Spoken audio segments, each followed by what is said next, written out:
Hey all, Sean here, back again with another edition of Game On Cards and Collectibles. Today I have a 12 card PSA order. This is a value special that they ran back in, I think it was July. So I sent this order in at the end of July. It took until early October. So yeah, a good couple months on this order to get back, turnaround time.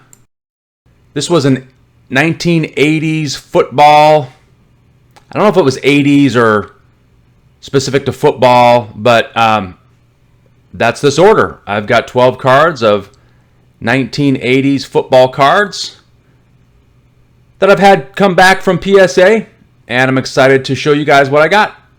Now, normally my reveals are always blind reveals. I don't know the grades until I'm showing them here on camera. However, I kept checking back and forth on this order because it was taking so long, and I actually ended up seeing one of the card grades, which I was not happy about, so I'm a little concerned about this order.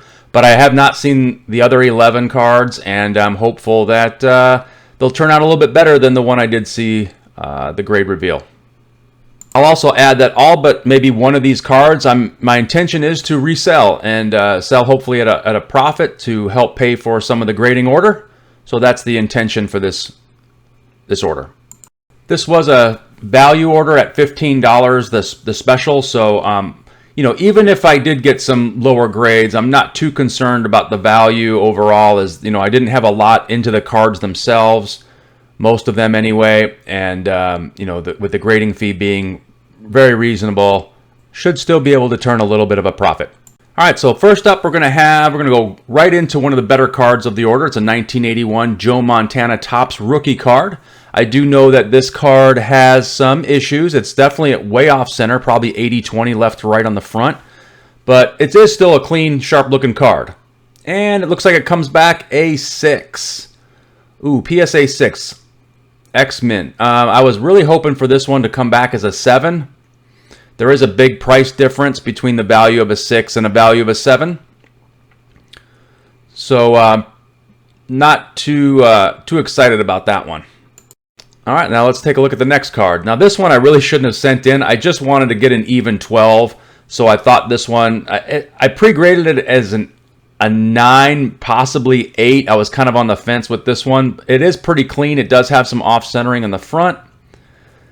And it comes back a 7. Ouch, that's no good. The value of the Herschel Walker 1987 Topps, it's not even worth grading at a 7. So that one I pretty much eat the whole grading fee and then some. So next card I'm actually going to move to the side. That's my only card that I feel like is worthy of a gem mint.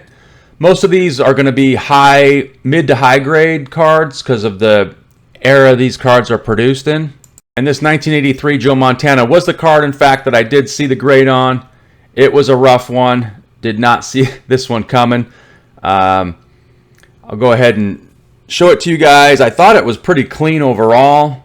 But yeah, this one comes back a PSA 6. I really had this one pre-graded at a 9, possibly an 8. But apparently my ability to pre-grade these 1980 cards is not up to snuff as far as what I'm accustomed to with modern and ultra modern cards. Really needed that one to be a 9 in order to have any value. All right, and next up we're going to have a kind of a cool card. It's a 1981 Topps. They did a co-branded with Coca-Cola, and this is a 1981 Topps Pete Rose Coca-Cola. These in 9 or higher are very valuable, so I'm really hoping for a 9 here. I did pre-grade it at a 9, but based on this order so far, I'm not too confident. Yep, and it comes back a near mint 8.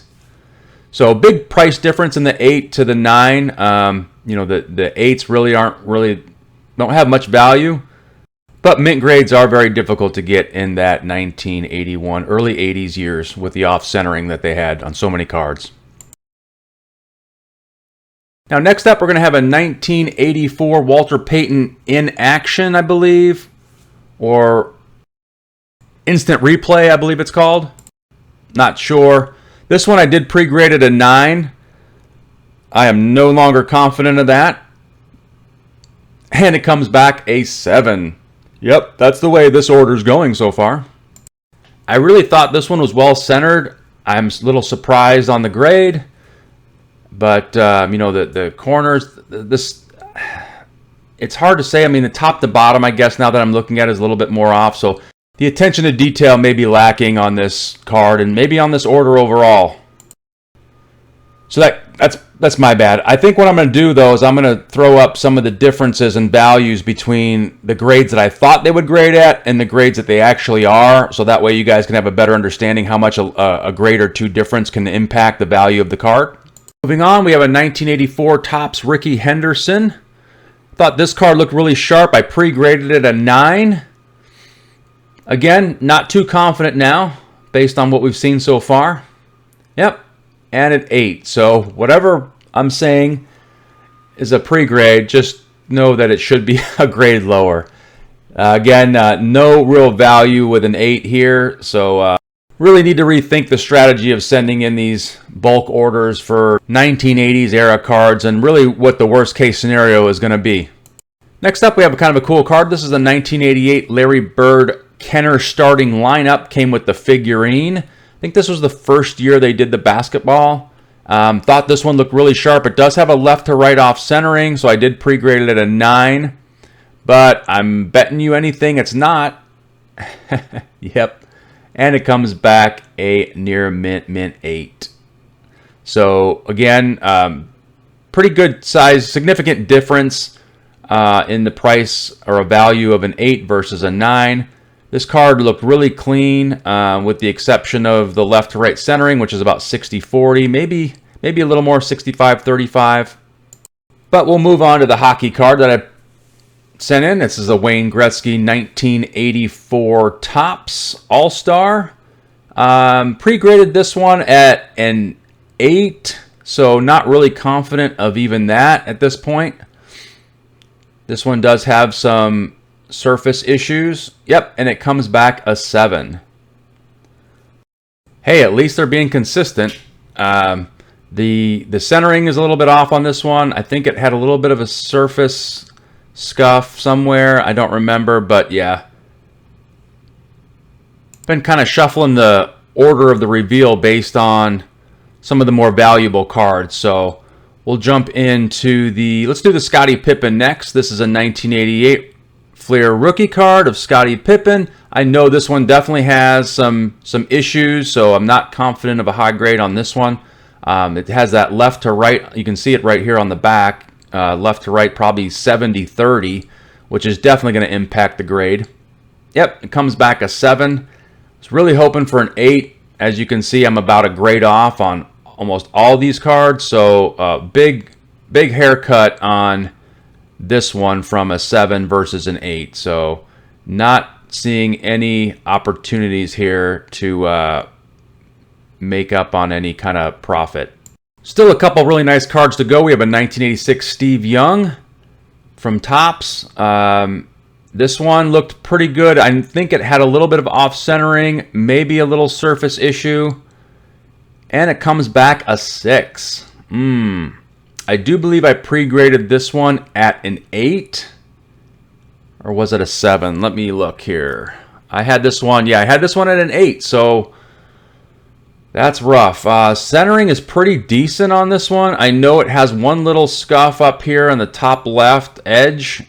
Just a little mark, like it dinged something. But,